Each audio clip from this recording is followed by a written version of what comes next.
Na našem vrtu smo posadili novo sadiko pistacije. Gre za žensko rastlino, ki je tudi odporna na slovenske razmere. Kratkotrajno zdrži tudi temperature do -20 stopinj Celzija.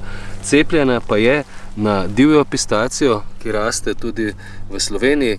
To je ta spodnji del, najdemo jo tudi na Južno-Tirolskem, tam do višine 750 metrov. To pa je žlahtni del oziroma sorta, ki nam v jesenskem času, v septembru, daje oreške, običajno rodi tam po 7. letu.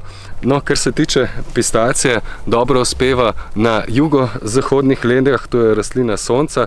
Tukaj malo naprej je bil včasih vinograd, tako da imamo veliko sonca in to pistaciji naravnost paše. Pri sajenju smo v tla dodali tudi organsko gnojilo biogrena v obliki pelet, ki je predvsem odgovorno za rast. Ugotovili smo, da tudi nekoliko smrdi v luharju.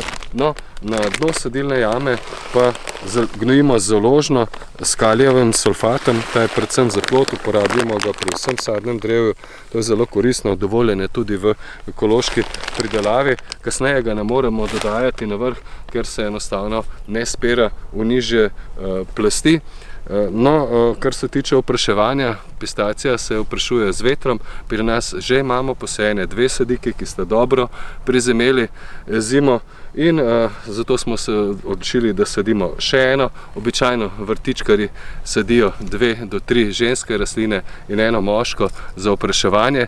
Razdalja sajenja pri pistaciji je približno 5 metrov, to je tista optimalna. Kar se tiče rezi, pa vedno izrežemo vse, kar raste spodaj iz podlage, tudi vse poganke, ki izraščajo stal, kajti ne želimo, da nam raste divjak. Nadzemni del pa vsaj v začetni fazi, v prvih 3 letih v glavnem pustimo pri miru. Prva 3 leta se sadika pistacije, tako kot semina, predvsem ukoreninja. Tukaj smo imeli sadiko s koreninsko grudo, ki je bila kar velika, globoka, tako da bo hitro naredilo globoke korenine. Koreninsko grudo lahko pred sajenjem tudi že nekoliko namočimo, če je sadika suha. Potem korenine malo razbremenimo z rokami, da se lažje ukoreninijo in najdejo pot v podlago. Kar se tiče globine sajenja, pa vedno sadimo nekoliko globje, kot je rasla v transportnem rončku, tako da tisto zemljo, substrat samo pokrijemo z vrtno zemljo. No, pri sajenju lahko v sadilno jamo dodamo tudi nekaj kremenovega pesta, kajti kremenčevi peski v luharju ne ustrezajo. Rekel pa sem že, da organsko gnojilo biogrena v luharju tudi smrdi, vsaj na našem vrtu, in dela manj škode. Drugače pa pistacijo lahko zavarujete tudi proti voluharju, tudi proti divjadi.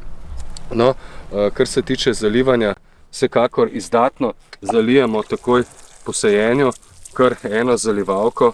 Če je sadika suha, lahko tudi več. Danes je zemlja idealna za sajenje, se lepo drobi. Drugače pa pistacija uspeva v tleh, ki niso kisla, kjer voda ne zastaja. Tam, kjer imate dokaj dobro odcedna tla, priporočam. Tam, kjer pa pistacija stoji v vodi na kakšnem barju, pistaciji ne sadimo. Bolj jim ustreza bolj bazična podlaga, tako da v taki zemlji bo najboljše uspevala. Uspeva tudi v peščenem ilanoti zemlji, le da ni, kot sem rekel, preveč kisla, tako da je na kakšno barje pistacije ne sadimo. Sadimo pa povsod tam, kjer je dovolj sonca, in na ta način se bo lepo obrasla in vas tudi potem obdarila z oreški. Seveda pa je treba oreške v jeseni pobrati, potem takoj posušiti, da slučajno ne postanejo plesnivi. Kakšnih večjih nasadov tržnih v Sloveniji pistacije še ni, vrtičkarji pa jo že sadijo in nekateri tudi že poročajo o prvem pridelku, katerega so pobrali svojega vrta. Predlagam, da tudi vi posadite svojo sadiko pistacije. V jesenskem času jo sadimo vse, dokler zemlja ne zmrzne. To je v zadnjih letih, ko ni hudih zim, kar dolgo časa. V spomladanskem času pa je najboljše posaditi mesecu marcu, pred začetkom vegetacije, in na ta način se bo do poletja že nekoliko ukoreninila. Vsekakor pa jaz dajem prednost jesenskemu sajenju, kajti tako se sadike do začetka pomladi že deloma ukoreninijo in potem tudi začnejo z rastjo. Vabim vas, da nam sledite tudi na najbolj obiskanem spletnem portalu Zeleni svet, Facebooku, YouTubeu, Instagramu in pa tudi TikToku.